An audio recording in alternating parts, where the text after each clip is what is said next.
Our Family Justice Center would have incorporated professionals who work with children, such as Children's Advocacy Center, even pregnant mothers would be included in there, because a lot of, we know now that babies whose mothers are abused during pregnancy, their brain cells are laid down differently than kids whose mothers are not exposed to violence during the pregnancy. The people say that, yes, I understand, but do you really understand if you hadn't had the chance to walk in those shoes? Perpetrators are often very charismatic.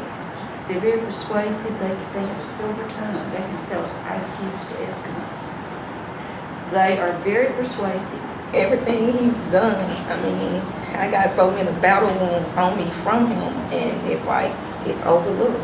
Mine is not there, so she's Well, not there. no, she's been brainwashed like a prisoner of war.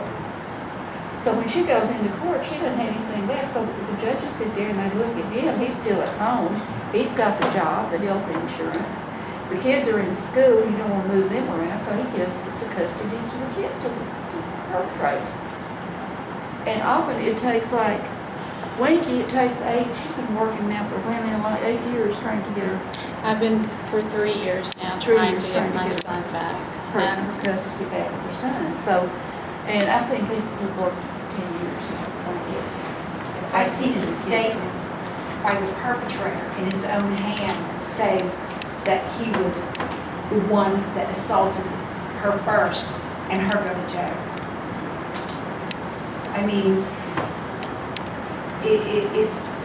it's a horrifying thing to be a part of, especially when you've never been a part of it before, and it's unreal what our survivors go through. It's unreal. It's amazing how they can fool the courts for the longest time, and then finally the courts wake up and they can see through them. Only through my son us being able to get him an attorney has it been made aware that he's being mentally abused where he is. He's being brainwashed. He's doing things that an 8-year-old, it's been rehearsed to him. So when the attorney comes to my house and sees an 8-year-old acting like an 8-year-old, she's like amazed, because that's not what she saw. She saw an 8-year-old give statements that were rehearsed, that an 8-year-old would never know, should never know, shouldn't even be in. And if you think about it, 8, these are supposed to be the best times of his life, and it's the worst times.